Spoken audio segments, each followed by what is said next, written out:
Mencetus ide melawan Belanda adalah kiai-kiai Islam, yaitu saat itu bikin serikat dagang Islam, terus lama-lama menjadi serikat Islam, terus lama-lama menjadi partai Islam, dimulai dari angkatannya Hos Cokroaminoto jenis Haji Umar Said Sinten Cokroaminoto, itu disingkat jenis Hos Cokroaminoto. Jadi tidak bisa Indonesia itu meninggalkan partai Islam, karena dulu pertama pendiri era kepartaian niku malah partai-partai apa?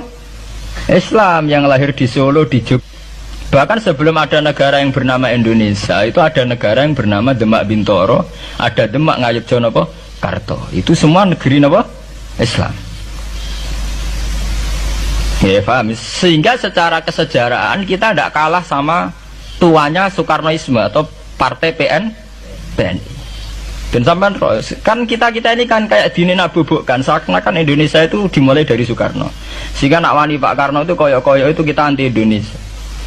Ya kita tidak mungkin nggak menghormati Soekarno, beliau sebagai pahlawan besar kita hormati. Ya, tapi ya kebesaran Pak Karno demi bangsa Indonesia jangan kemudian direduksi, disederhanakan hanya melewati partai.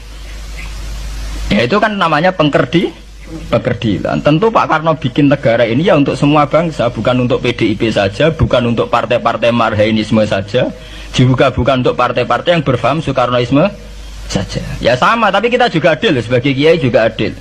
Hos Cokroaminoto bikin partai Islam adalah untuk mengusir Belanda dari bumi Indonesia, yang nantinya juga untuk kepentingan semua bangsa Indonesia, tidak hanya yang Islam saja. Ya kita adil, sama-sama adil.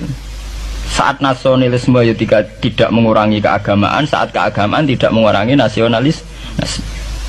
Tapi itu tadi, kemudian ini dikerdilkan secara politik. Di sawangannya nak wis duwete Pak Hasim Mbak Mega nasionalis religius itu sudah ditren. Angger duet senengane pasangan nasionalis sampai religius. Apa nak nasionalis terus wajib sholat? Apa nak religius terus gak wajib nasional? Sebetulnya itu kan wajib. Apa nak wong Indonesia terus wajib sholat hanya karena atas nama nasionalisme? Apa nak wis kiai terus wajib bayar pajak? Itu kan pengkerdilan, proses pembohongan ya. Pembohongan secara publik. Proses pembohongan secara publik. Itu dibodokno, sedurunge bodoh itu kan itu kan repot. Namanya sedurunge bodoh dibodokno ngene apa? Nurut. Makanya kalau seneng ya, kayak kemarin Hari Kebangkitan Nasional itu seneng kalau diungkap terus di TV bahwa kebangkitan Indonesia dimulai dari 1908. Pentingnya bahwa orang-orang yang sok Soekarnoisme biar tidak mereduksi Pak Karno hanya milik mereka sendiri, karena bangsa ini berdiri semenjak 1908. Dimulai dari gerakan Budi Utomo sampai Hos Cokroaminoto sampai macam-macam ya, serikat-serikat Islam.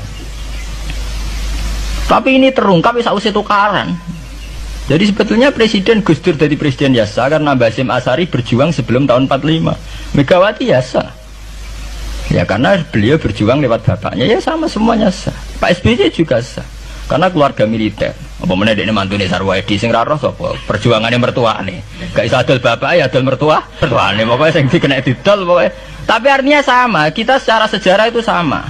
Kita sebagai santri juga tidak kalah sejarah.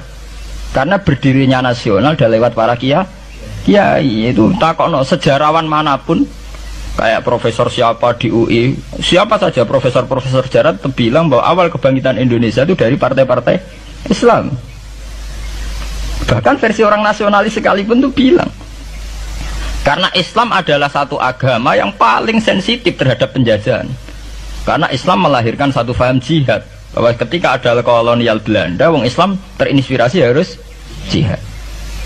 Sehingga lahir partai-partai Islam. Dulu yang dilawan tuh perdagangan. Ini kalau cerita sejarah, santri-santri sadar. Jadi santri salaf dengan model sekarang sing raro duit, raro dagang itu sebetulnya mengkhianati pendiri santri. Lho boten niku lho fair. Sing gak seneng dagang, gak seneng mergawe itu mengkhianati pendiri pesantren. Sampai lihat sejarah, tahun 1908 itu namanya tidak SI, tidak Serikat Islam, tapi Serikat Dagang Islam.